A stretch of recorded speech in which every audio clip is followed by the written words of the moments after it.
Past performance may not be indicative of future results. Therefore, no current or prospective client should assume that the future performance of any specific investment strategy, including the investments and/or investment strategies recommended and/or purchased by advisor, or product made reference to directly or indirectly, will be profitable. Different types of investment involve varying degrees of risk, and there can be no assurance that any specific investment will either be suitable or profitable for a client's investment portfolio. No client or prospective client should assume that any information presented serves as the receipt of or substitute for personalized investment advice from the advisor or any other investment professional.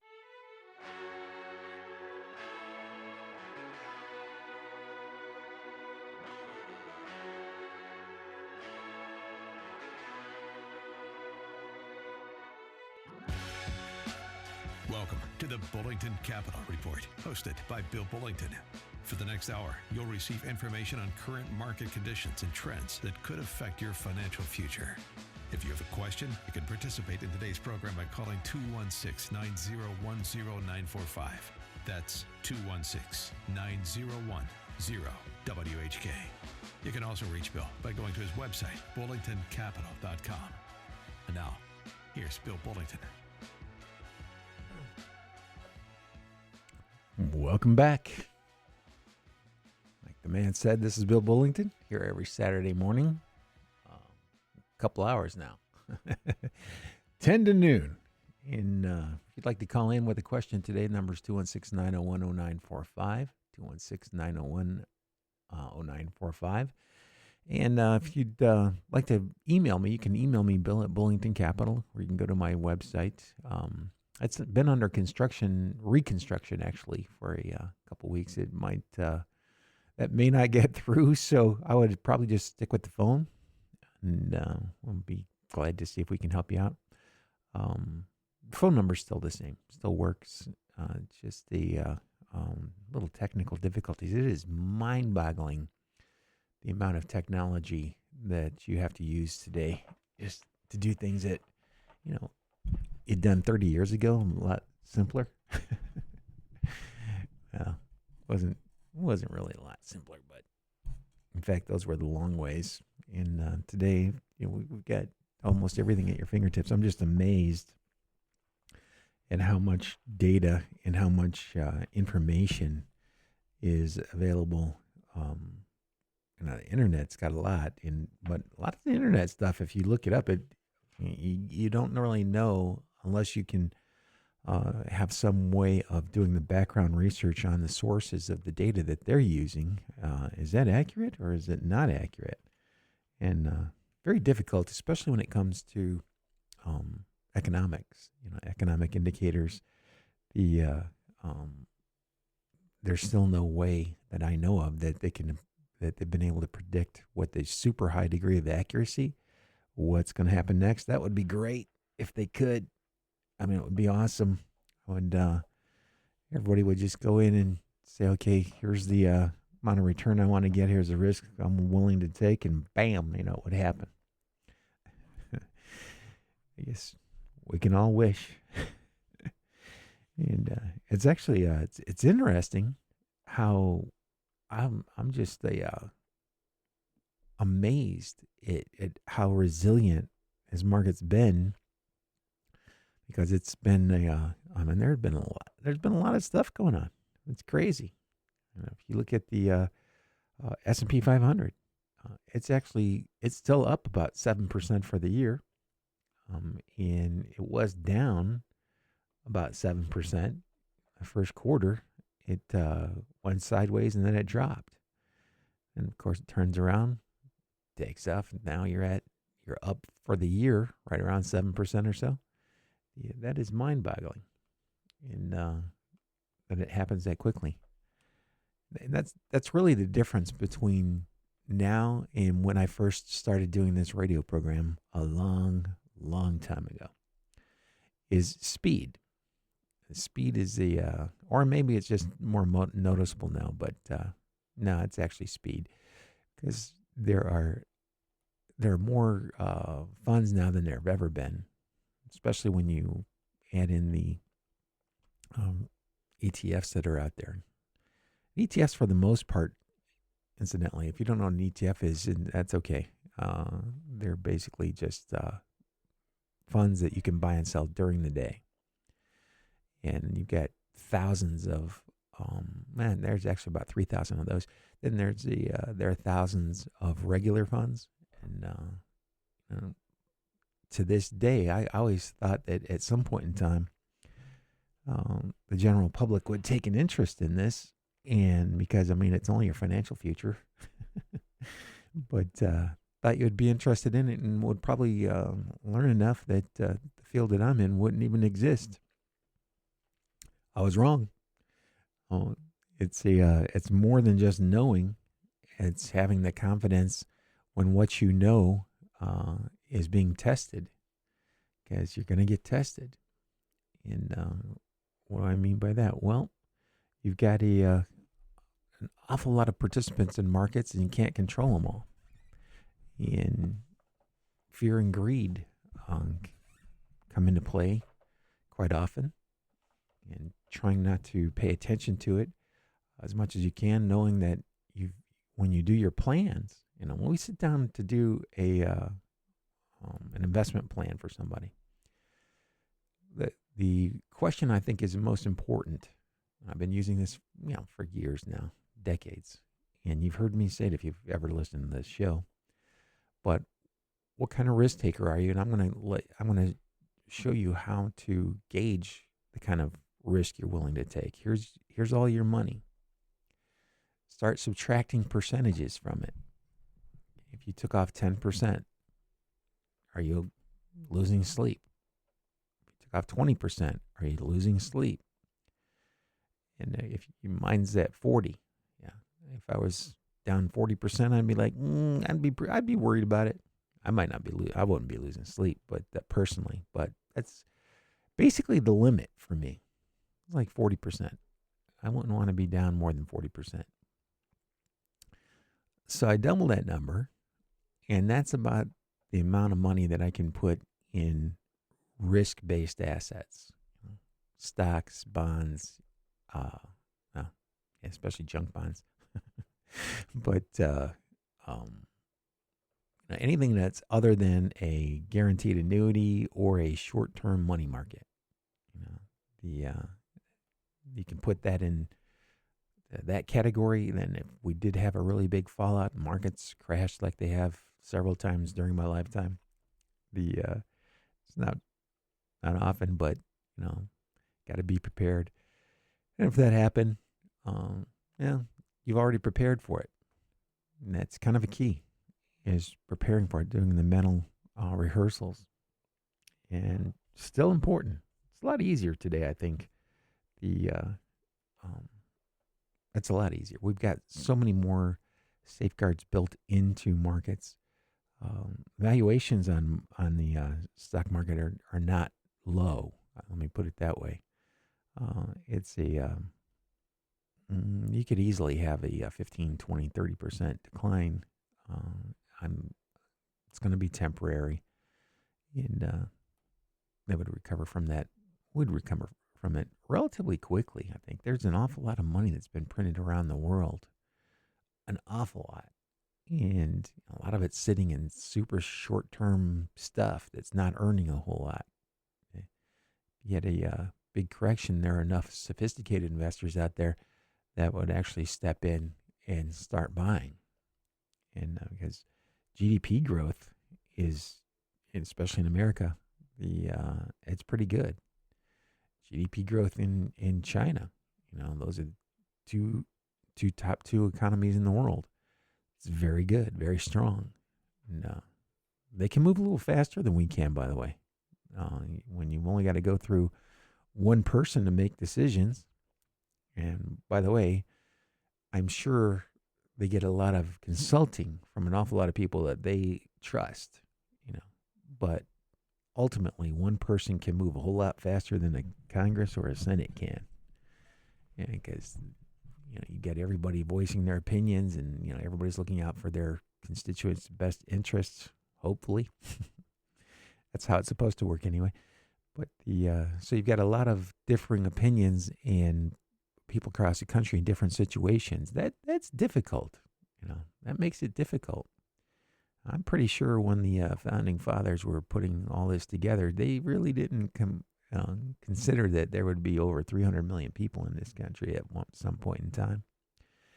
It's a little far-fetched for them. Maybe they did. I don't know.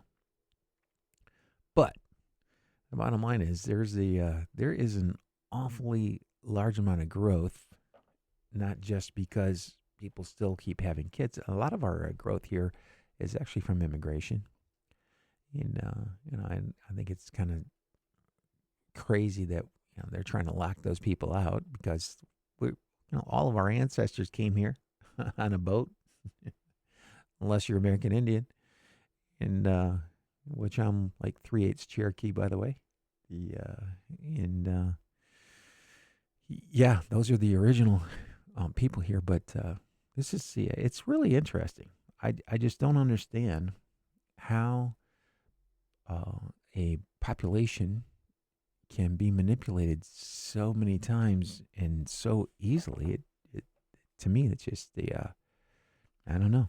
I guess just not in my DNA to panic, and never been prone to panicking actually, and I guess that's good because I'm in a field where panicking you would either die of a heart attack or just find another career, I guess. But I think it's really interesting, and there's an awful lot of stuff that they're working on right now. And some of the problems, by the way, are not problems that are bad, that are unsolvable. That's a real problem. When you get a problem that you can't fix, that's a real problem. But we don't really have a whole lot of that in the United States. We've got a problem with the demand for energy. It's growing faster than the population is. And how do you do that without tearing up the environment in a way that we can all afford to keep paying for all that stuff? And that's a good problem to have because it is solvable. And there are multiple solutions. But like most things, almost all the solutions are going to put some industry, some part of the population under duress. So you've got to be careful. Design plans that will actually try to take care of those people, and move forward with that. And that is incredibly difficult to do. And I'm beginning to think, that our form of government. I'm not thinking. I know it's that way. It gets in the way sometimes. It slows things down, which may not always be a bad thing.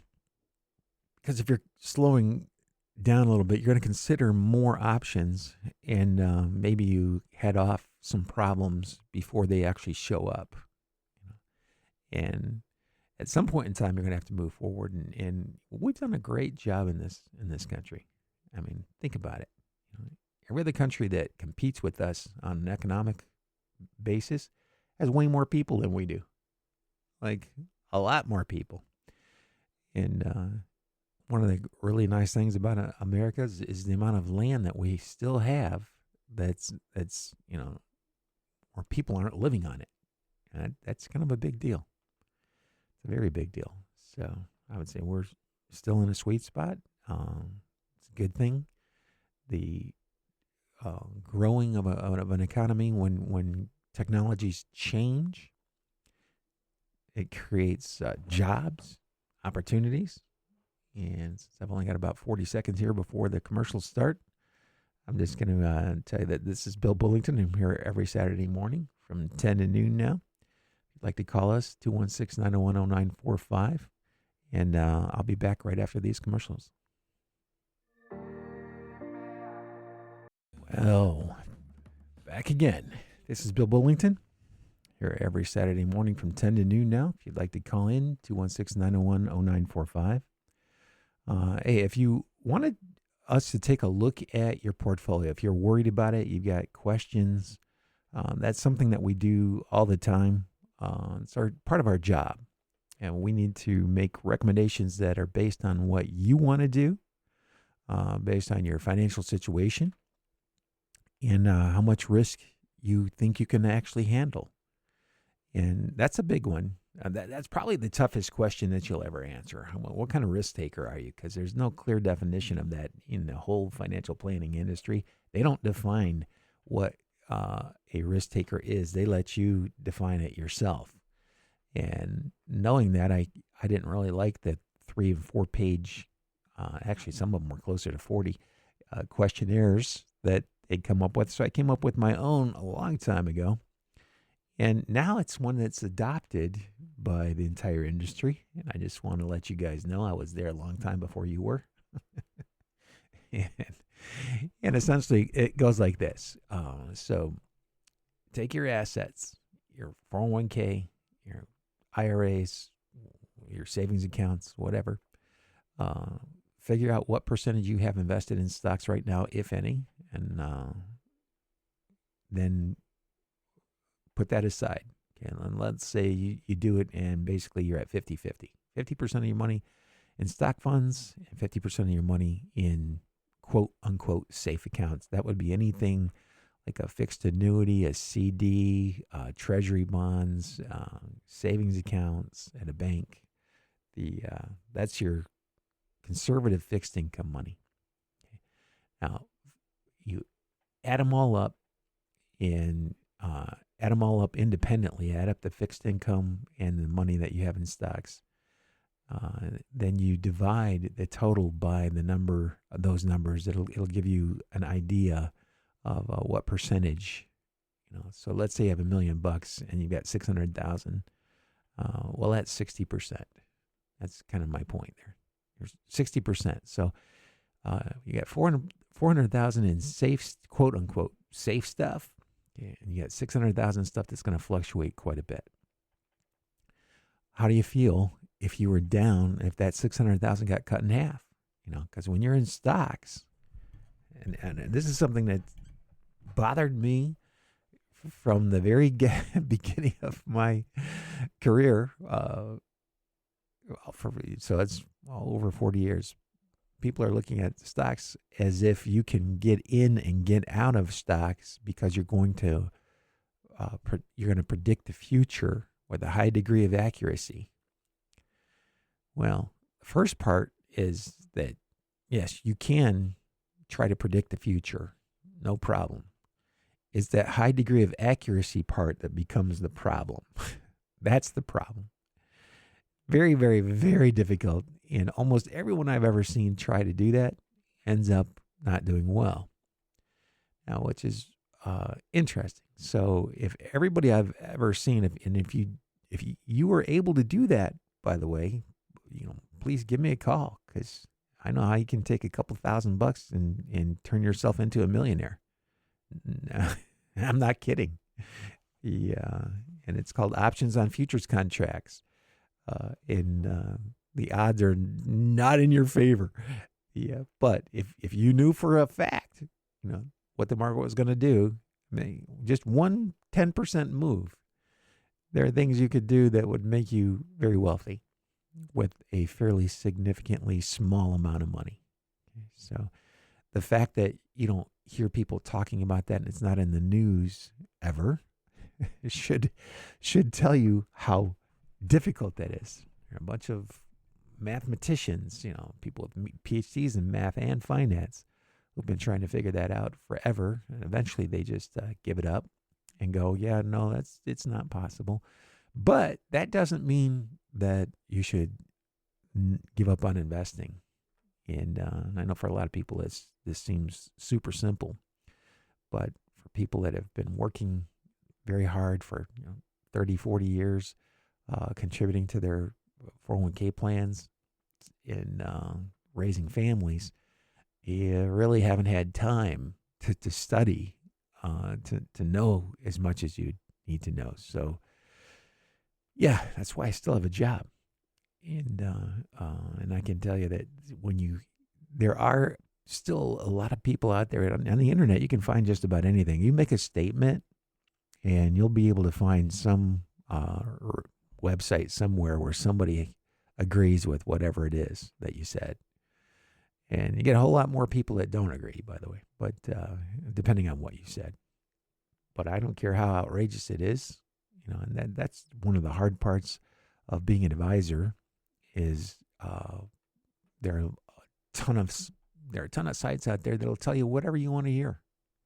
They're telling you what you want to hear because they've got something to sell, and it's just the way it is. Some people just cave. If I tell them this, I'll get to sell right. Yeah, that's not me. Never been that way. Never gonna be that way. Yeah. If you really want the truth, ask me. And I'll tell you and if I don't know the answer, I'll tell you I don't know the answer. In fact, most of my education, and way more of my education in this business, came from researching the questions that my clients asked over the years, okay, than it ever came from the books. So I want to thank everybody for that because, without your participation, without you listening, without you calling me up, my education would be a fraction of what it is. And I really appreciate that. What's interesting to me is that it's gotten, over the years, it's actually gotten easier because there just aren't as many companies that are publicly traded. There aren't as many funds now that are publicly traded. It's been shrinking. They've been merging over the years, and there's still thousands of them, but it's not like it used to be. I remember when there were 11,000 publicly traded companies big enough for you to buy and sell, and that wasn't a long time ago. Now that that number's literally it's right around 3,000 in that neighborhood somewhere. Every month, by the way, some companies are coming public, and some companies are getting bought and merged with other companies. So it fluctuates on an ongoing basis. But if you're looking out for how am I going to make it, when I'm not working anymore? Is my Social Security going to be enough to be able to live on? For an awful lot of people, that's going to be a no. So what do you do next? Well, how do you invest your 401k so that it lasts? You can take out enough income to be able to supplement your Social Security, to be able to not have to cut back on your lifestyle. And that's a big question. Now, if you've got millions and millions of dollars, you probably don't have to worry about it. Although some billionaires go broke. I mean, it's just mind-boggling. It's and that always killed me. Somebody would get to that level and then lose it all. They're just risk takers. That's all there is to it. And that's actually what got them where they were to begin with. But average people are pretty much, I don't see a whole lot of them that are like that. And most of them have a problem with overconfidence. That's what I see and hear mostly from people who are calling in. And, used to hear it from people that came to seminars. When we stopped doing seminars when COVID hit. I'll probably start that back up this fall. We'll at least do one, and maybe two, probably one. And it's been a long time. Yeah, like I said, just COVID that just shut that down. And so we'll do that and try to bring out the changes that have come out in the marketplaces over time. In fact, most of the changes, they're kind of subtle, but they're very important. What do I mean by that? Well, some industries that you would have previously thought of as boring, as old, as not really growth, more a little bit of growth with more income. I'm talking mainly about utilities and companies that are related to utilities companies. Okay. Utilities in particular, most of them pay a dividend. The dividend's not super high anymore, by the way, because the prices have gone up on stocks. When a price goes up really fast, they don't raise the dividend because the share price went up. Okay, those are not connected. Those are not related. declare the dividend based on the amount of money that they're making and the amount of money that the board feels like is a decent amount. And, it's up to them. You can vote as a shareholder, but typically the board's going to decide that, and it'd be really difficult to gather up all the other voters, all the other shareholders that you would need to be able to override that. That very rarely happens. So anyway, those dividends are up to the board of directors. They've got to be doing stuff, and right now, it's very difficult for anybody above the age of 60 who's ever looked into utilities. They look at it and go, utilities, that's boring. That's for old people. Well, guess what? You're in your 60s. And that industry is not the same as it was. I mean, the technology that they're using, because school kids have cell phones. And I know I've talked about that quite a bit. But just the sheer demand for electricity and the ability to be able to provide it at a reasonable cost is going to provide an astronomical amount of employment. And it's going to take up a lot of GDP. You have to build those plants. You have to maintain those plants once they're built. It's not like once and done. Okay, it's an ongoing thing. You have to pay the workers that are there. In all the other industries, people are looking around now, and I'm looking at the stuff that's floating around on television and YouTube, and they're covering this war like no other war's ever been covered, because they didn't have all this technology to be able to do that back in the older times, and that stuff it's been within my lifetime. It's actually, most of it's been within the last 20 years. So looking at that there's an awful lot to do, an awful lot of jobs, and a lot of jobs are very high paying, higher paying than they used to be if you have some sort of skills. And if you don't want to have computer skills, maybe you don't like computers. If you're looking at your kids or your grandkids, if they're like teenagers looking for something that they want to do, if they don't think they like school, they might want to go to trade school. A lot of electricians make a whole lot more than a whole lot of people with PhDs, and so that's kind of interesting. I did not anticipate that when I was younger, growing up, that was actually going to be possible. And you'll see these companies, electrical companies and plumbers, and they've got a whole bunch of vans that are painted real fancily, and got these big buildings and these parking lots where all these vans go, and they're it's pretty interesting, very, very interesting. No, but anyway, that's one of the reasons that I have a lot of confidence in the country, and all this stuff that you are hearing.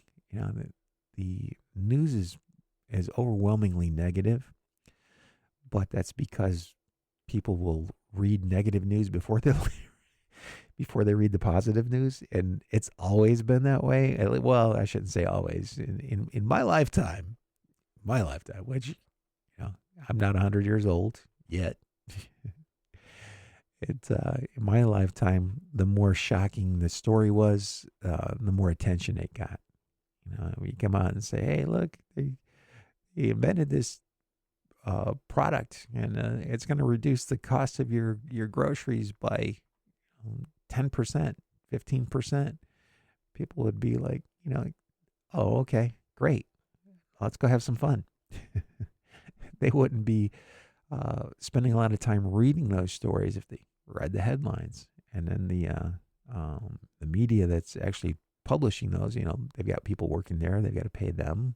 They need to sell ads. So they're going to have the more negative a story can be, the better retention it has by people that are reading it. The more frequently they like to read stuff like that, which this is part of being human. It gets your attention. It's scary. You start if they passed a law that for every negative story you had to put a positive story out, I think the readership would go down. I'm pretty sure. And I used to be in the advertising sales business. I sold ads in a magazine, and when I was really, really, really young, and I can tell you, there was when I was in school, when I was in college, there was an old saying: "If it bleeds, it leads." And I took journalism when I was in college, just a couple classes. I didn't want to major in it or anything like that, but I just remembered that that was one of the sayings. So you got to get that shock effect, and I can't even imagine now that you've got the internet out there, and YouTube in particular. I know that's one of the more popular media spots, and I feel so dumb. This is kind of a side note that I saw the idea for YouTube before it even came public, and they were coming public, and I saw the description and I thought, oh man, that is going to be awesome. That it's going to be incredible that anybody can be heard now. You can go out and get a video camera and shoot your own videos and put them up on the internet where anybody in the world can go and see it. That's amazing. That's going to be great. And guess what? It has been. It's been awesome. And I just didn't realize exactly how big it was going to be. Because if I'd have just taken a couple $1,000 and thrown it in there and not looked at it, I'd be flying over in my personal jet right now. So, yeah.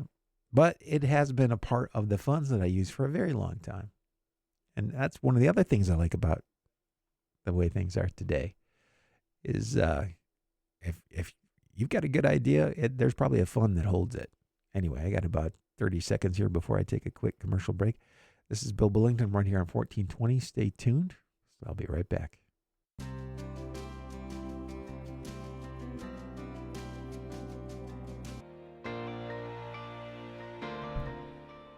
Well, welcome back.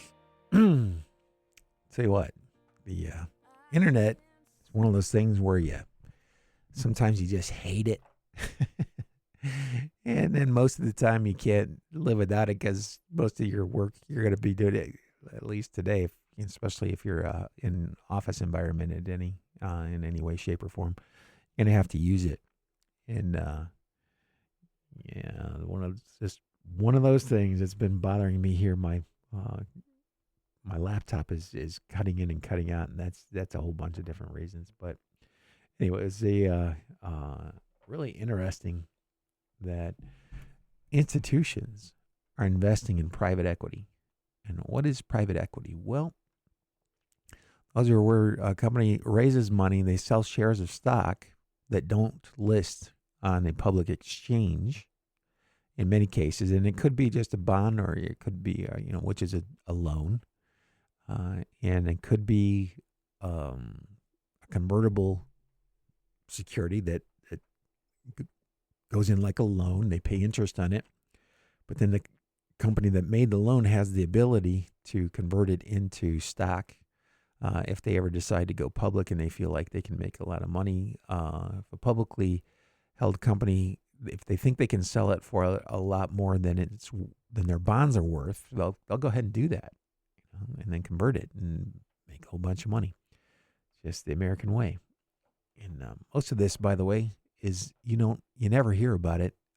This goes on with the ultra wealthy and institutions, money management firms. They do an awful lot of that, and there is an awful lot. It is dangerous. Those are dangerous things to invest in. It's when you're not with a publicly traded security. It is incredibly difficult to know whether or not the people that are running that company that you invested in are doing it the right way, are being honest. That's the bigger part of it. And I got into one of those long time ago when I was really young and I could afford to take the loss. But I invested in this company, and man, they just got a notification one day that sorry, we ran out of money and we can't pay you back, and your shares are worthless. And so that was the last time I ever did that. But and that I knew at the beginning though that it was a long shot, and I just felt like, hey, these guys, they've got, if they make it, which is highly suspect. Okay, if they make it, then the return could be a lot.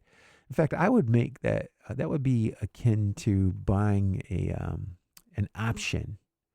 An option gives you the right to buy or sell a stock, but you've got to pay a lot for the time, and you also, depending on how volatile the underlying stock is, if it's already been trading, there's a fee for that, and then there's a whole bunch of other markups that they don't really talk about. So in other words, that stock, let's say you are going to buy something, the stock's at $100 a share, and you're going to buy the right to be able to buy that stock. You think something's going to happen over the next 90 days. So you reach in your pocket, spend $15,000 to be able to buy that, to guarantee at 100, because you think it's going to go up to 150. It goes to 150, you can sell it at 150, and you make the 100 that you you just take out the depends on how you do it. If you had purchased the stock, then you bought it, the call. I'm actually not going to go into this at this point in time. You know why? Because it's so complicated. I feel horrible. Anyway, that's one of the reasons I normally advise people not to invest in options, because it's a form of gambling, and you're gambling on the share price of a stock. And that is incredibly difficult to do, because you have to do it within a specific time period. So it's not like I'm saying, okay, well, I think this stock is a good stock and eventually it's going to be selling for much higher than it is today. Nope. You got a time deadline. If it doesn't make it by that time deadline, you may lose all of your money. And if you sell the right for somebody else to sell you a stock at a certain price, that's called a put option. That thing can go to zero. You can lose multiples of what you received. So my best advice here, stay away from options. Just don't do it. There are too many other professionals that are out there that are doing that sort of thing. And if you ever see a fund where that's what they're doing, stay away from that fund. I've never seen a fund that was available to the general public, okay, that's actually ever done very well that way. So anyway, giving you all these warnings. And it's one of the reasons that I think advisors still have jobs in the United States, because even though, everything's got to be published, it's all got to be public now. And it's always had to be. It's just easier to get your hands on the information now. And first of all, most people, the vast majority of people, if you have a normal life, you don't have time for that. You just don't have time. If you do have time for it, well, you've got a ton of resources that are available, but you still have to do all that work. And the labor is intense.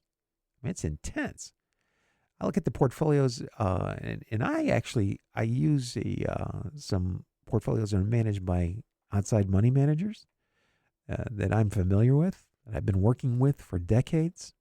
So I'm very familiar with their processes. And I'm telling you, I don't have the money personally to put behind, to be able to develop that sort of platform. Fortunately, they're affordable. And they will do the work. I know they will. Like anybody else, I'm always suspect, but I've been watching now. I've been with them for a couple of years, and I really, really like it. I think that this is the probably the best way for most people to invest.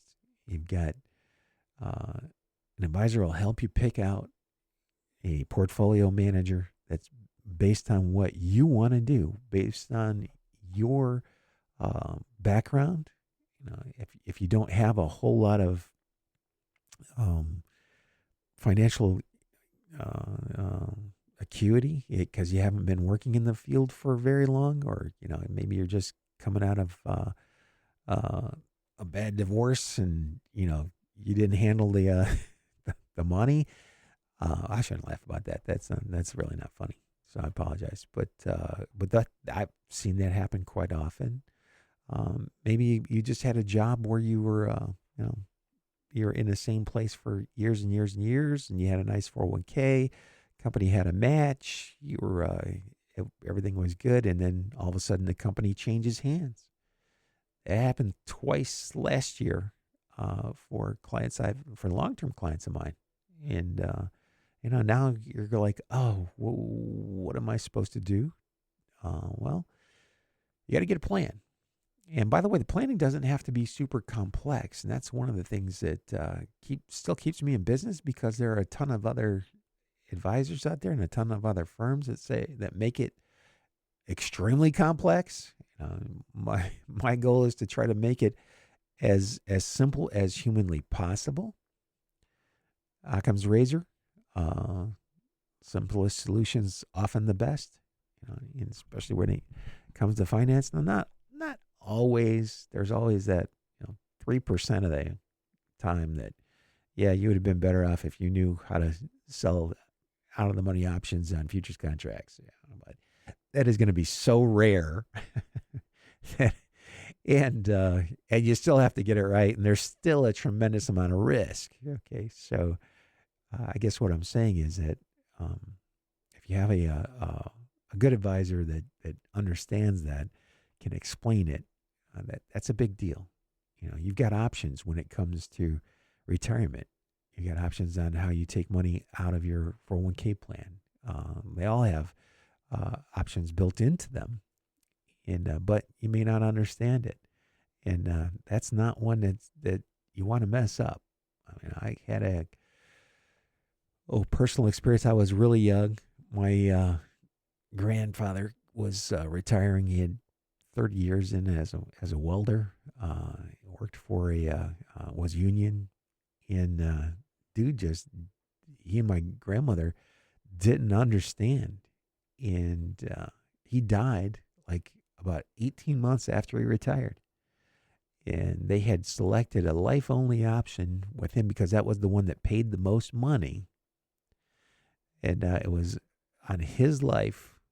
And when he dies, the payment stopped. And they took it because they were very unsophisticated. This was a very long time ago. The internet didn't even exist back then in those days. And they just didn't know. They didn't have an advisor. So can't really blame them, but it was really tough. My grandmother, she was left with just whatever they had in their normal savings. And, they were relying on that income. And that's what happens when you don't have advice. That used to happen quite often. That doesn't happen nearly as much today. But if you are getting closer to retirement age and you work for a company that does have a pension, that's not something you want to wait till the last minute to try to decide on, because the stress is going to be incredible. And why? Why would you stress yourself out like that? Just get your option. If you don't understand the options, find an advisor, have them explain it to you. Try to make your best guess. You are going to have to guess, incidentally. It's not like anybody knows exactly what your life expectancy is going to be. And you would have to know that to be able to take the exact best option. You'd have to know how long you're going to live. If you're married, you'd have to know how long your spouse is going to live. You'd also have to know what the stock market's going to do or what your fixed options are, and if they're guaranteed for that entire time period, which most of the time they're not. Anyway, a whole bunch of questions to ask when you start getting closer to that age where you're thinking about packing it in. I'm going to retire and start traveling or fishing or playing golf, whatever it is you want to do. Just good to have somebody to kind of look over, to be able to talk over things with, which is really most of what we do. Bullington Capital, we'll sit and talk and try to come up with, various options for you, help you understand the options that you have. Yeah. Try to get to know your families. A lot of questions you just can't know. It used to kill me that the companies that would ask these questions, they would say, well, how long are you going to live? Really? You're going to ask me how long I'm going to live? It should have been, how long do you think you might live? But because, if you're wrong, and I had people that used to, they would haunt me saying, hey, you know how long I'm going to live? I'm like, what? No, that crystal ball I have on my desk, that's a joke. That was just a joke. It was because I got asked this question over and over again. How long do you think I'll live? There's a big factor there. I just assumed I'm going to live at least until my 90s. And if I get into my 90s and I'm still hanging around, I'll still have some money left. So that's a good thing, to be able to make it that far, to be able to have that guaranteed. Heck, I got these 2 annuities. Between that and my Social Security, I won't need anything else. So I'm going to try to have my other money, which I have invested kind of aggressively, because I'm not going to need it. That's a good thing. But I've been in this field for a long time. And incidentally, I've invested in some things, owning your own business, that you should see the costs of doing that. It's big. And I didn't really anticipate. I didn't know, when I left to start Bullington Capital, I had no idea how much that stuff was going to cost. And I thought, like a lot of people who think about getting into business for themselves, I've talked to tons of people over the years about, I think I want to get in this business. And then you get into it and you're like, wait, where are all these costs coming from? I didn't anticipate all that. And yep. But hey, this is America. We're free, but nothing else is. And you have to pay for all that stuff. So anyway, I'm getting close to having to take another commercial break here. But if you'd like to call in, the number is 216-901-0945, 216-901-0945. And my website, if you want to reach out to me, there's a contact us page on the website. It's bullingtoncapital.com. And you go there, or you can dial 330-664-0700. That's our office line, 330-664-0700. And when you dial in, the phone will pick up and it'll ask if you want to talk to me, Melissa, or Gary. And we'll be glad to try to get back in touch with you and just get this stuff mapped out. And it's not as hard as a lot of people think it is. And I think our industry, the whole financial planning debacle in this country, they really try to complicate things. And some people are complicated. There's no doubt in my mind. I see it all the time. Somebody comes in with a very complicated situation. The vast majority of people are not that way. The vast majority of people are not as complicated as it might think they are. And that you can thank the magazines for trying to sell ads for all that. Anyway, I got to take a real quick commercial break. This is Bill Bullington. I'm right here on 1420. Stay tuned because I'll be right back. Well, welcome back. This is Bill Bullington. I'm here every Saturday morning from 11 to noon. And from 10 to noon. If you'd like to get in touch with me, just go to my website, bullingtoncapital.com. You can reach out there, and I'll call you, or you can call us 330-664-0700, and I'll leave a message, and I'll try to get back to you as quickly as we can. And I get Scientific American and Bloomberg Markets, and why do you get Scientific American? Well, they talk about a lot of stuff that a lot of publicly traded companies are working on, and I just feel better. It gives me a. By the way, I also have a Bloomberg subscription, which is unbelievably expensive, and so any company that's publicly traded in the United States, we have all their financial information going back decades, and the more modern stuff, and it's amazing. I mean, I can't imagine, when I was younger, if somebody would have told me, what I was going to be able to do without, right on my laptop. I wouldn't have known what a laptop was, by the way. Those didn't exist. They had portable computers because I had one, but they didn't have laptops in those days. So things have changed, and that's where, when you start getting older, an awful lot of people want to stop taking risk, and they don't realize that the average 65-year-old is probably going to live into their early 80s. When you make it to 70, the older you get, the more likely it is that you keep living. So you look at the life expectancy of a 20-year-old, and it's somewhere around 70. But when you're 70, your life expectancy is now somewhere around 80 or longer. Depends on which study you're looking at. But if you make it to age 65, there's a really good chance you're going to be around for another 15, 20 years minimally. There's a really good chance. Of course, not everybody, but there is a good chance that you're going to need a good full 20 years. By the way, your body gets older. I can attest to that personally, and you start going to the doctor more. I've been to the doctor more in the last 4 years than I have been in my entire lifetime, and just little things that kind of nag. But it's enough to seek out some treatment, see if you get a little bit of pain relief. But the cost on this stuff is astronomical. I can attest to that personally. It's unbelievable. How much all that costs. So that's one of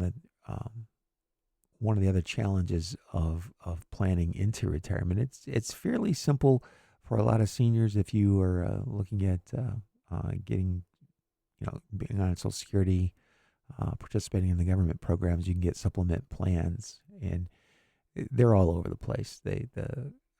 That's a whole field into itself now, but they are available. And anyway, I'll actually do some research on that and talk a little bit more about it in the future. But anyway, I just wanted to really kind of emphasize that we're in a space right now where the good news is being swallowed up by the bad news, because the good news doesn't sell ads. Okay, and there is an awful lot of good news out there that is not being paid attention to, and a lot of the news is going to be creating jobs. Every kid. I'm sitting here in front of a microphone that's using electricity. I've got a phone here that I'm really not sure how to work because it's so complicated. And it looks really nice. And I've got two screens. One is a screen for the radio station, and the other is my laptop. And my laptop, I'm logged in to Reuters, which is it's a news it's got a reputation for business, and also have the ability to log on to Bloomberg site. That software slows my machine down too much. I'm just kidding, but it's really complicated, and I haven't even installed it on this one yet. But when I'm sitting in my office, you can ask me a question about any company that's out there, and I can look it up. And what I really think is funny is how years ago, you have to set up systems in my industry. I did this years ago to be able to look at a company, look at a couple of numbers, and be able to assess whether or not that stock is overpriced or not. And why is that important? Well, you don't want to be buying stocks that are selling for more than they should be selling for. Because if you do that, it could be a great company, but its share price may move up and down violently in a channel, for 10 or more years. I can't tell you how many great companies came out and they opened up, and there were a lot of people that were so excited about it, and a lot of institutions that bought it and pushed the share prices up to the point that nobody with common sense would want to buy that. Why would you want to pay 100 times what somebody was earning as a profit in any company? 100 times what they earned last year. So let's say the earnings went flat and they peaked out and never earned, they kept earning that same profit, but they never increased those earnings. It'd take you 100 years to get that money back. So think about that. And that's one of the reasons too that I like to use managed accounts. Now that has improved so much during my existence in this industry. It is mind-boggling how much improvement has gone on there. And I look at and by the way, if I ever do want to buy an individual stock, I can still do it. And normally I'm just going to pick from the ones that I already own, because the ones that I already own have been vetted and are being followed by one of the biggest institutional money managers in the world. It's Fidelity. And I know their methods, and you know what? Yeah, they're solid. That's how they got to be one of the biggest money managers. Is their investment techniques are solid. And there are a couple of there are actually funds in there that only charge like 8 to 10 basis points. That's 8 to 10 1/100ths of a percent. Now, you got to have a lot of money under management to be able to make a profit on that. So, in other words, I get to keep 99.2% of the profits by hiring them. But 99%. And so that's pretty good. I'm paying a 1% fee. That means I get to keep 99% of the profits in most cases. Okay. Well, I should say in a lot of cases. That number is not actually factual. It depends on how much you're investing. So anyway, if you'd like to call and save me from struggling, the number is 216-901-0945, 216-901-0945. And it's unbelievable how much things have changed since I was just thinking about that on my way into just how much things have changed on my way up through this business and through this career. It's mind-boggling. I can't even tell you. I have all these thoughts that come crashing in at the same time too. That's another thing.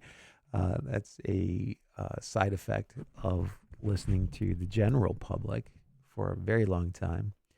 Is everybody's different. Everybody's different. I've never met two people who had an identical situation. I mean, think about that. I've never met two people who had an identical situation. Now, there have been some that are similar, but inevitably, you are unique. You have certain goals. Some things may not be as important to you as they are to other people. Some things may be more important to you than the average person. So those are all things that normally should go into helping you choose what kind of investment plan you're going to use and how you're going to stick it out. Do you really understand it? Has it been selected with what you're trying to achieve in mind? And it's what you're trying to achieve. There are tons of people, and I'm looking at it, and I'm like, man, I don't think I would do that. But I'll tell you, I don't think I would do this if I were you. What you really want to do, but that's not my call. as long as, it's not really going to hurt you, it might not be the most optimal thing that you could do. But if that's what you really are set on, here's what I would do. And I'll give you 2 or 3 different options to be able to meet your goals. Because there's more than one way to skin a cat, that is for sure. But there are lots of ways to fail. And that's the thing you just want to avoid. Avoid failure is half of, and you're halfway home. Just don't do a lot of things that you shouldn't. And the most common mistakes are people loading up on one fund or one stock. And that's the most common. You have some people that say, well, I'm just going to, nothing beats the market. In the long run, well, that's not true. The market does very well, but there are lots of other options out there that actually have better long-term track records than the S&P 500 does. The S&P 500 beats a lot of them, actually beats most of them, but it doesn't beat all of them. And that's what we're kind of focused on. In my field, by the way, I'm pretty sure it wouldn't exist if that weren't true. And what's really interesting about it is that if you have a methodology that's got a good long-term track record, whenever you decide to invest, your portfolio is going to look a little bit differently than someone who's using the same rules, okay, but started at a different date. Why? Because at the time that they started, they were different. And it's not going to be, they will sync up at some point in time in the future. But initially, you can have 2 people that are using the same investment rules, but because they executed them at different times, different stocks made the cut because of the time period. So now if you're rebalancing that once a year, once a quarter, whatever, eventually they'll all synchronize, and you'll be owning the same things in that particular style. Okay, so, but at the beginning, maybe not. And if your luck is like mine, I always feel like, the minute I invest in this, it's going to drop, and so I just got used to that, and it's helped quite a bit.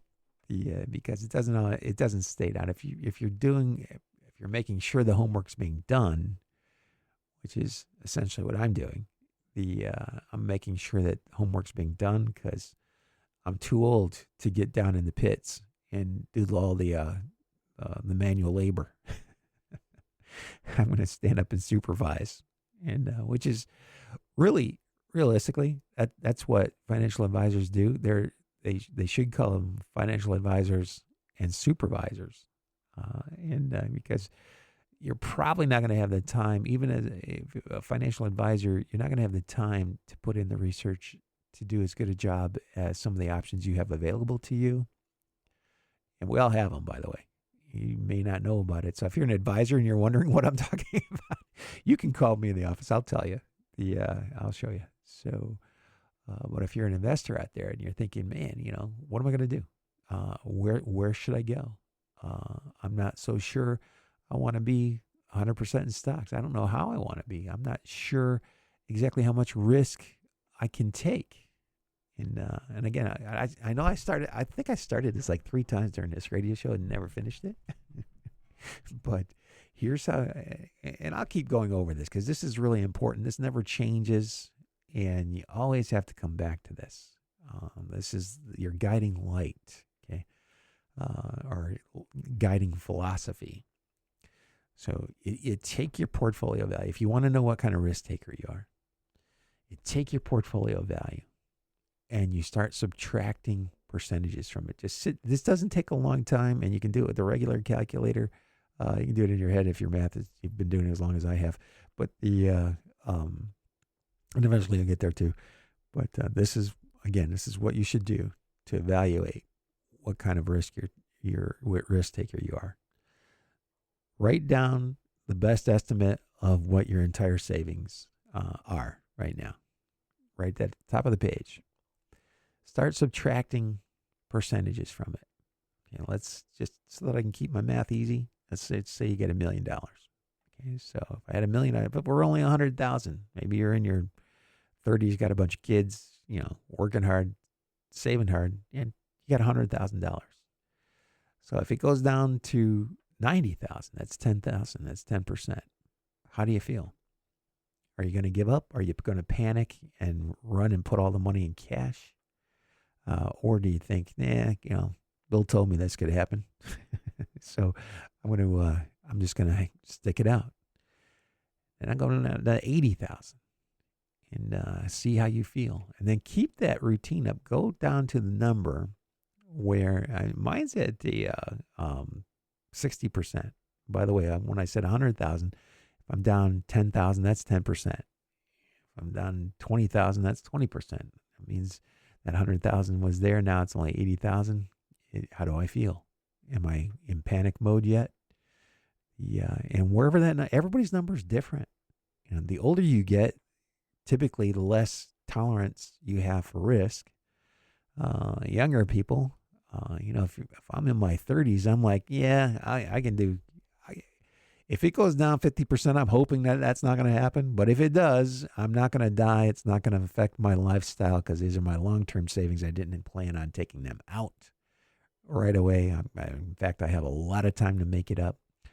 So, and again, that coming up with that number is the most important thing you're ever going to do for your finances.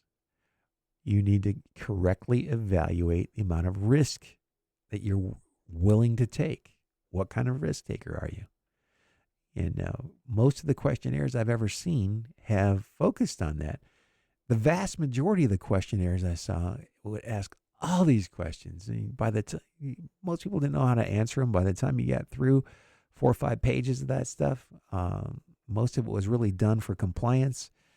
So that if something went wrong, firm would pull that out and say, "Well, you said," and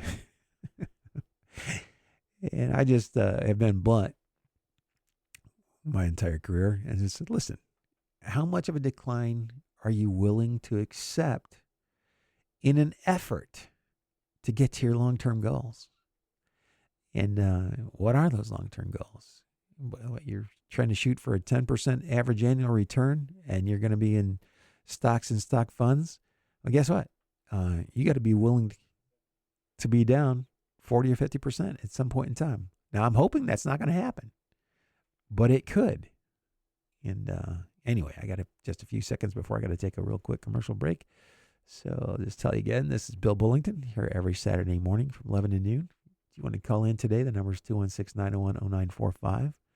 If you want to contact me, there's a contact us page on my website. It's bullingtoncapital.com. And Bullington is spelled Bullington. And not Burlington, not Burlingham. It's Bullington. I can't believe people get that name wrong. It just seems so clear to me. But anyway, I'm taking a real quick commercial break, and I'll be back after these messages.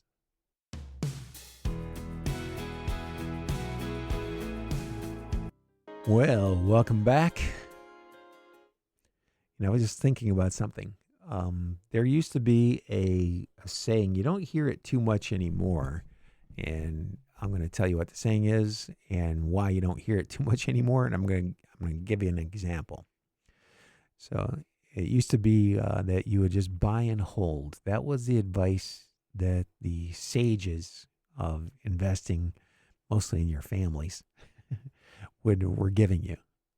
Just buy the stocks and hang on to them. Don't sell them. Don't trade. Trading wasn't a really bad word. It was like gambling. And they were right, because for most people it is, because they really don't study trading, don't know how to trade, and trade anyway. Bad idea. But anyway, so they would sell or buy stuff and just hang on to it for forever. And I'm just looking at how that would have worked with one of the more spectacular companies that's ever existed, Intel. Intel's a semiconductor chip maker. You probably have heard of them. And unbelievable how much growth they've had over the past 25 years in their business.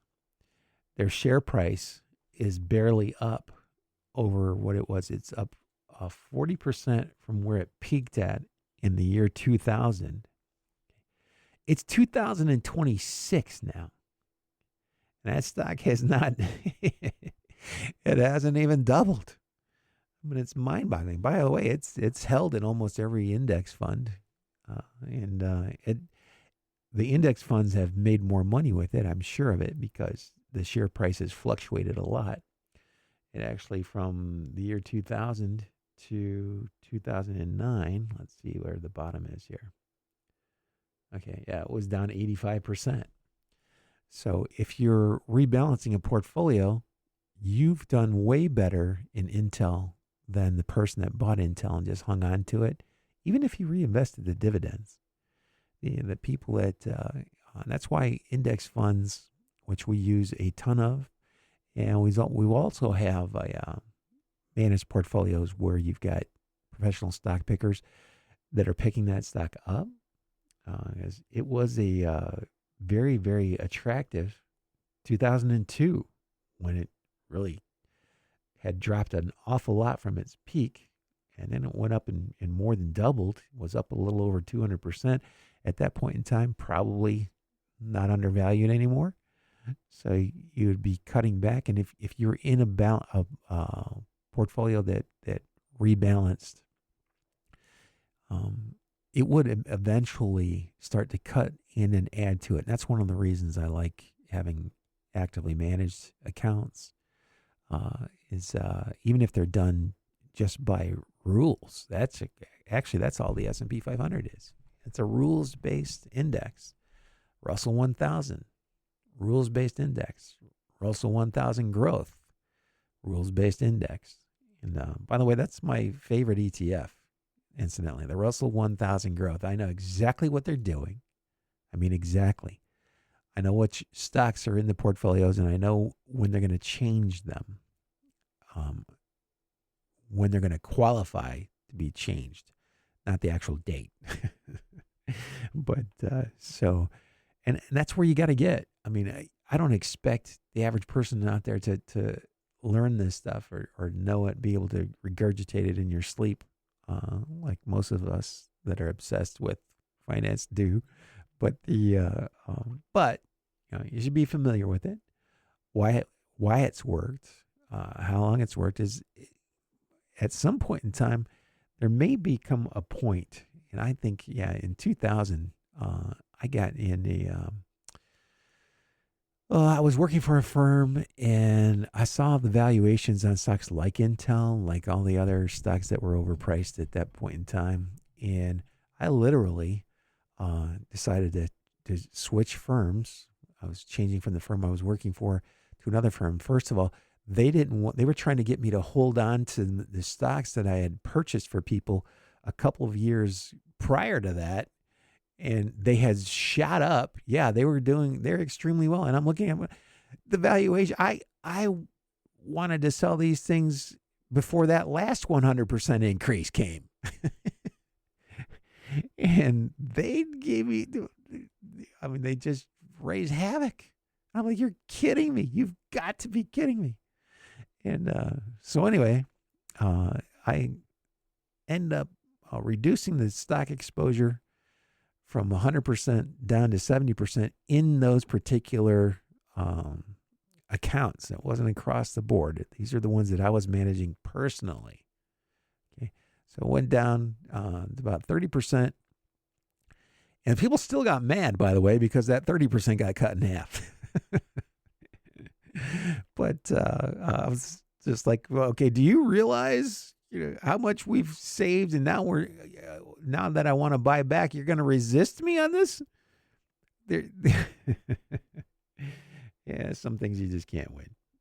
But it's one of the reasons too. The moves that you make are not super frequent, but they can have a significant impact on your future. You're still going to go through a lot of volatility. And that's the thing I really feel bad about for the vast majority of people in America. The vast majority of people in America are going to have to develop a higher risk tolerance if they want to keep up their lifestyle. Most of them are going to have to do that because they haven't saved. It's hard. Let's say you have $500,000. All right. Well, $500,000. Let's say you were able to get some CDs or treasuries out there somewhere from some bank that was paying 5% right now. Most of the best ones are 4.5 to 4. So let's use that number. 4.5. You got $1 million. That's $45,000 before taxes a year. At 4%, that's $40,000 before taxes per year. And there's no guarantee that won't go down to the way it did, about a decade ago. That I never thought you'd ever see in this country, where interest rates on CDs and whatnot, they were down to 1% or less. It was mind-boggling. I never imagined that would happen in the United States. So it did. And you know what? Could it happen again? Yeah, it could happen again. Is it likely to in the near term? Not really. Well, why? Well, because GDP growth is still pretty good. It doesn't need the push. So I doubt that they're going to drop interest rates a lot. And that's one of the conflicts between our president and the president of the Fed. President of the Fed has, an education in a PhD in finance and economics. And he actually went to his classes and passed them. Did extremely well in them.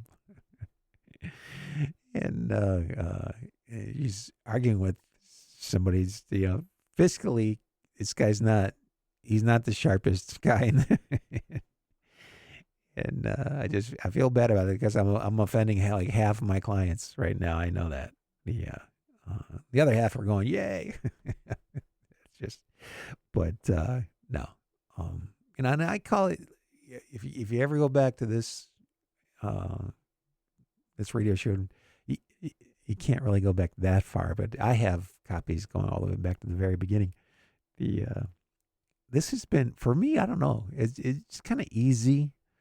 You can't predict exactly. That's the first thing you got to get out of your head. You cannot predict exactly.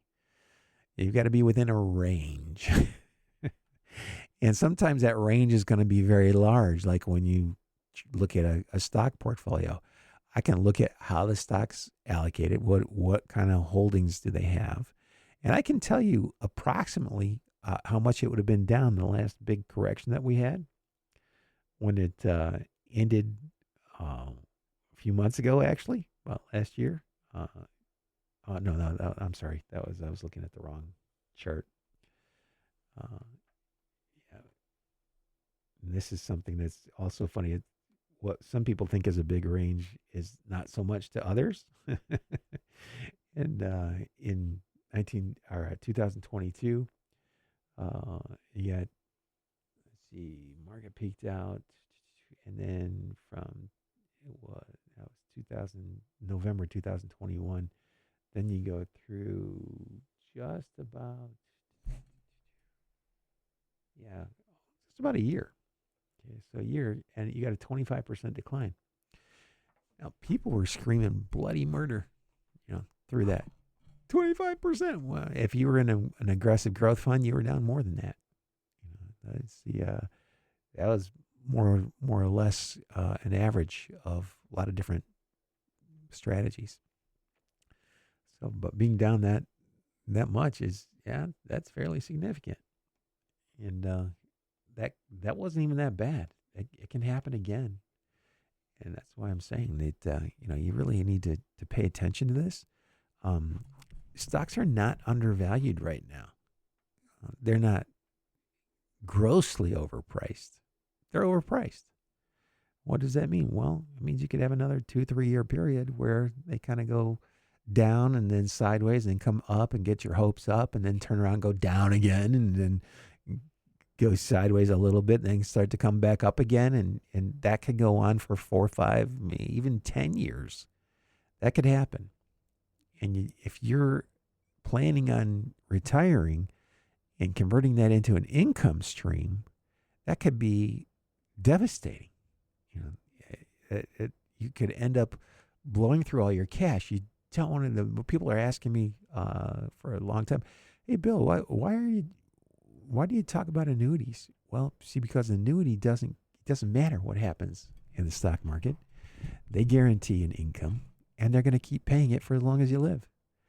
And if you have a spouse, you can put them on there as a co-annuitant.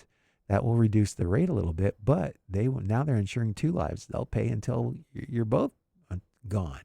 Okay? And it's a big deal. It's a really big deal. And is there one magic formula for everybody? Nope. Sorry. Doesn't work that way. In fact, you are unique. Your financial, what should I call it? Your financial makeup, okay, for lack of a better word. Your financial makeup, what makes you tick, what scares you, what makes you happy. That's going to be different for almost everybody. They're going to have some similarities. It's kind of like fingerprints. We all have them. They're all similar, but none of them are identical. So that's one of the things that makes my business so challenging. And by the way, when things happen in your life that could create changes, maybe you come into an inheritance. That's great, and especially if your health holds out. Speaking of health, what if your health starts to get more poor? It starts to deteriorate, and that you really need to get. That's where attorneys really need to come in to help you set up for and prepare for that ahead of time, so that you're not caught off guard. And is it expensive? Most of them, most of them cost quite a bit. But is it worth it? I think so. I really do. If you get all that stuff settled before it becomes a problem, and it's going to go a lot easier for everybody, much less stress on everybody involved in that. And so now that I've just plugged every estate planning attorney in the northeastern Ohio, and I guess if I were to choose a field, if I wanted to be an attorney, which I don't, by the way, but my daughter's an attorney. I have a daughter who's an attorney, and she didn't like the estate planning thing. She works for a government agency now, I think. I can't remember. She changes jobs so frequently. It's hard to keep up with. But anyway, there was a really interesting story. I really like the Scientific American, that magazine. They cover a lot of stuff that we're dealing with as an economy. And they've also got a wide variety of stuff that has something to do with science, all kinds of sciences. And so they're talking about psychology for kids in this one article. And it's really interesting, and it was very uplifting. One of the headlines said, studies suggest youths today are more empathetic and less narcissistic, as well as more open-minded. So I started reading right below that. And it got, as the article went on, it was actually talking about how parents were viewing their kids in a kind of a negative state, like they had done or worse than their generations were. And the article just pointed out that there was a cognitive bias that makes us think that kids today are doing a lot worse than kids in the past. And I can remember. I remember my grandparents, complaining about us, and then of course I remember them complaining about their kids, because back in those days, a couple of my grandparents had kids that were only 8 or 9 years older than I was, and so I'm in I'm in second grade, and they're in high school, so they're still living at home with my grandparents. We'd visit, and I'd hear them talking about the kids and all that, and I think that was pretty funny, because they were really pretty rebellious. That's going back to the 1970s. and long hair and the hippies, and that was a riot. When I look back now, I think it was a riot. But anyway, they're saying that empathy is growing in this young generation of kids, and after it hit a 30-year low from 2005 to 2007, and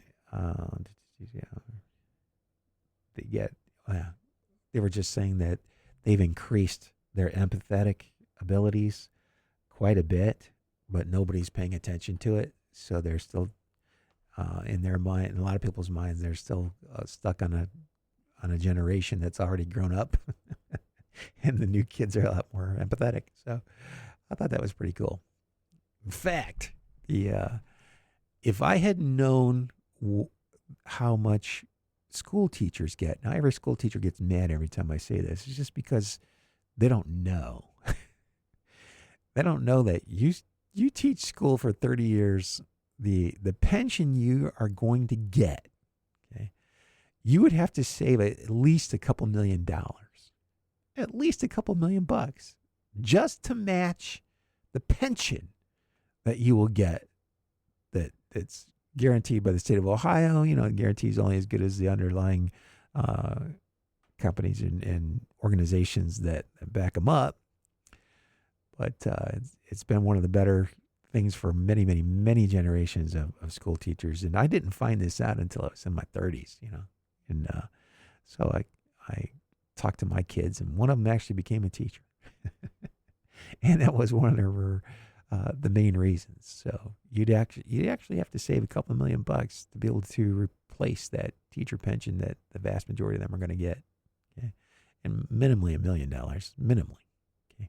And they have these things, 403B plans. They can take money out of their accounts and put it away pre-tax. And I've met a bunch of multimillionaire teachers during my career. Those guys are extremely disciplined. Anyway, I got to take a real quick commercial break. This is Bill Bullington. I'll be right back after these messages. Well, welcome back. This is Bill Bullington. I'm here every Saturday morning, 10 to noon. If you'd like to ask me a question, you can always go to my website. You can call us in today as well. The number is 216-901-0945. Or you can go to Bullington Capital, and there's a form on there. You can just type in your question and send it to me. I'll be glad to try to answer it for you as quickly as I can. And which I think is it's really interesting. I feel kind of blessed because being in this industry and doing what I do, you learn a lot more by investigating or researching someone's questions than you do by studying the books. I can tell you that I have had a lot more success I feel like with my educational journey by doing that, by being open.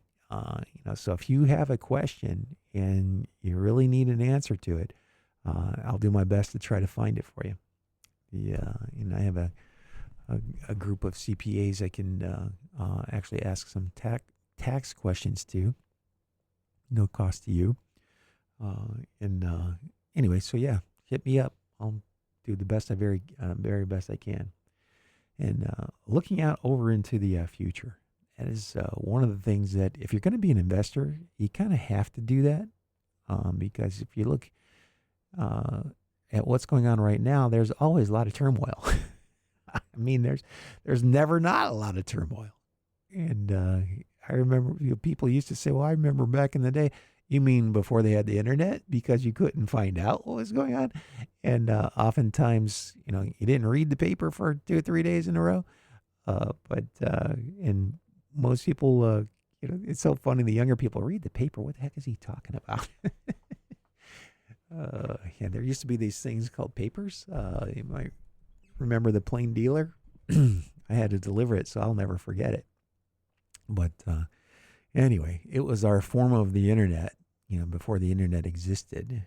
And I just bring back a ton of memories. And what it reminds me of is that I came up with this saying a long time ago, and it's still as prevalent as it ever was. And that saying is that there is nothing as constant as change. That's going to continue to happen. So you young people who have a tendency to be pretty arrogant sometimes. And I can remember being younger.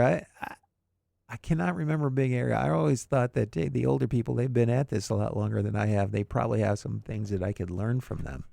And but it's funny that some of the younger people they're gonna, and those were the mistakes that a lot of the people made, that were 10, 15 years older than I was.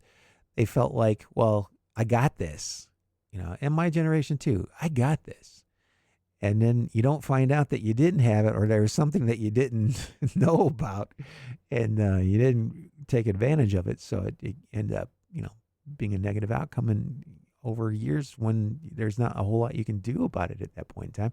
So trying to, I'll tone it down. I won't pick on you guys quite as much. And, also, so don't be afraid to give me a call if you do have questions, because that's the only way that you're really going to learn. And it is I think it's a lot easier today because we have access to portfolios that we didn't have access to back then. There were good ones around. There's no doubt about that. Actively managed mutual funds were a big thing back when I was coming up. And the challenges with an actively managed fund was it would do very well, and then a whole bunch of money would come pouring in. And by the way, that's still a challenge. If you get a fund that comes out and does well, a ton of money will go into that fund, and then they can't do the things that they were doing when they were small. When you're small, you can restrict the number of stocks that you're holding, and you can be very restrictive in the process of selecting those stocks when you're small. Now, the price you pay for that is that generally a portfolio that's only got 30 or 40 stocks in it is going to fluctuate a whole lot more than a portfolio with 100 to 200 stocks in it, or 500 like the S&P 500. The fluctuation's still a lot. I mean, it's mind-boggling to me that the S&P 500 fluctuates as much as it does. And again, it's just another reason if you're looking for advice out there, there's some things you can do. The S&P 500 has been touted forever as it's unbeatable. That's not true. Okay. Is it easy? No. Are you going to beat it all the time? No. There are going to be times when it's ahead of you, and you just have to accept that. That's part of the one of the reasons that as an advisor I'm still working is because I understand it, and I don't have to make those mistakes or watch other people make those mistakes. I do watch that. That's probably the biggest mistake I think I see investors make, is thinking that you can't beat the S&P. Yes, you can, but you can't beat it all the time. And inevitably, at some point in time, it'll have a period. I mean, it's in the top 10% of all strategies.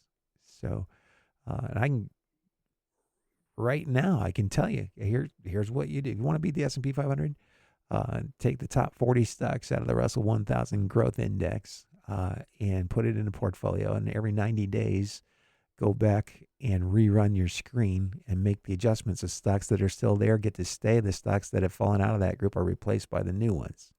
That's it. That's all you got to do.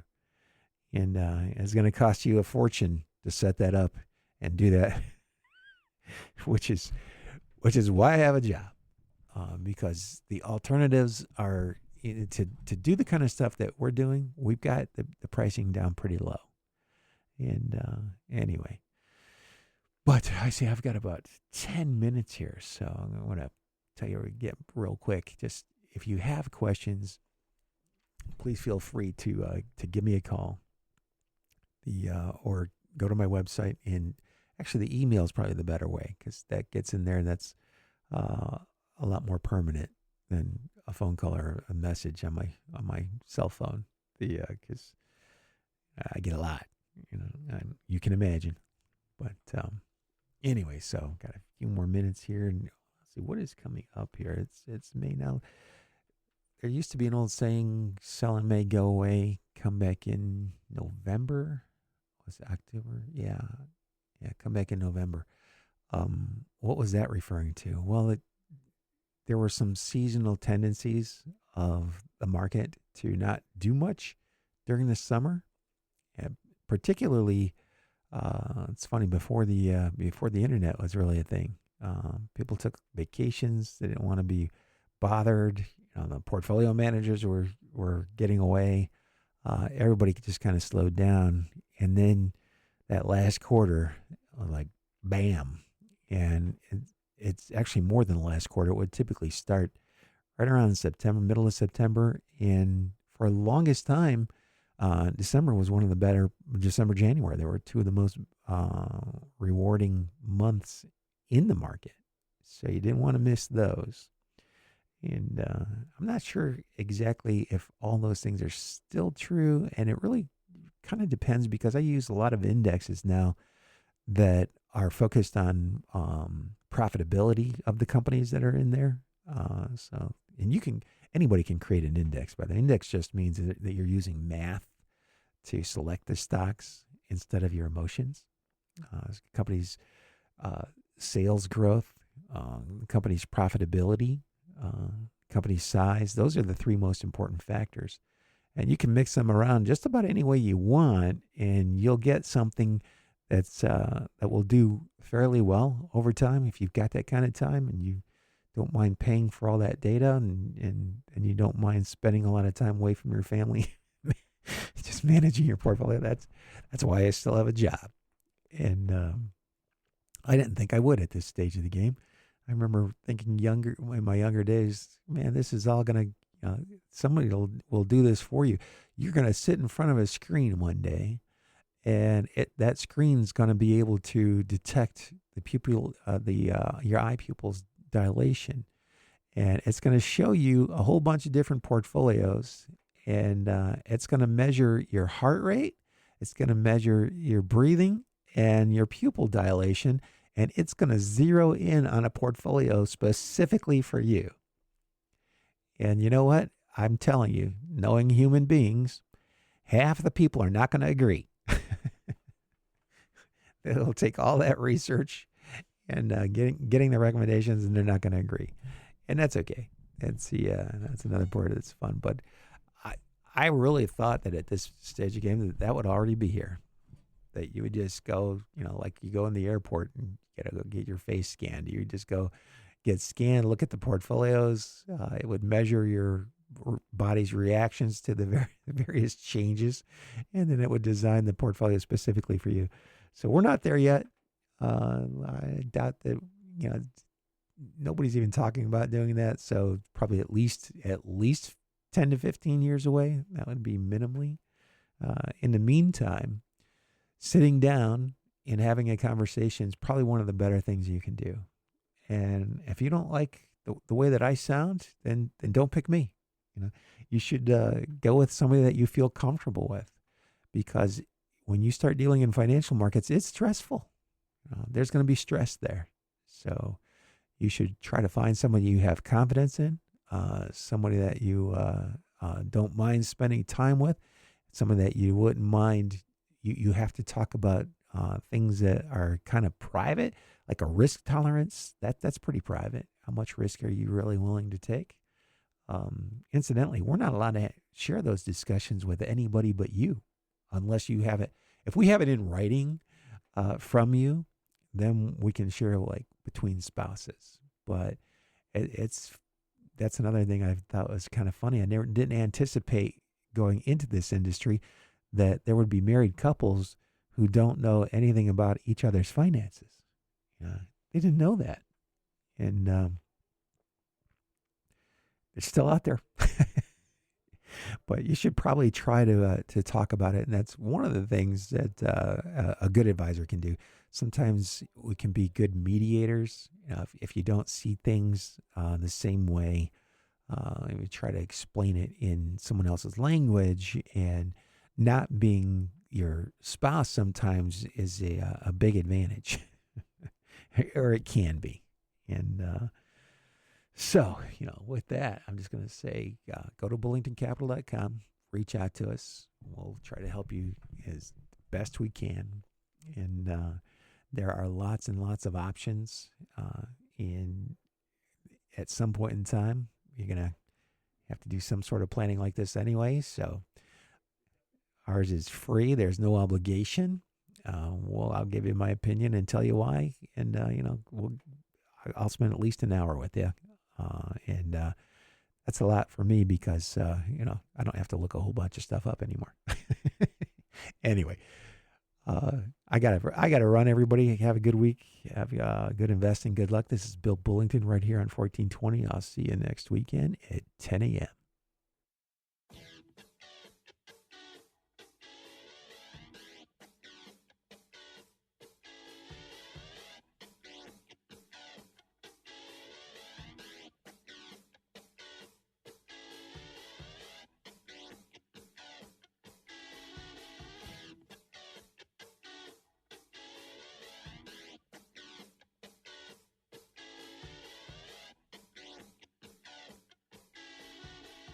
You just caught another edition of the Bullington Capital Report, broadcasting every Saturday at 11 a.m. on AM 1420, The Answer. If you have a question and you'd like to speak to Bill personally, you can call him at 330-664-0700. That's 330-664-0700. Or online at bullingtoncapital.com. That's bullingtoncapital.com. The preceding program has been paid for by Bullington Capital Management, LLC.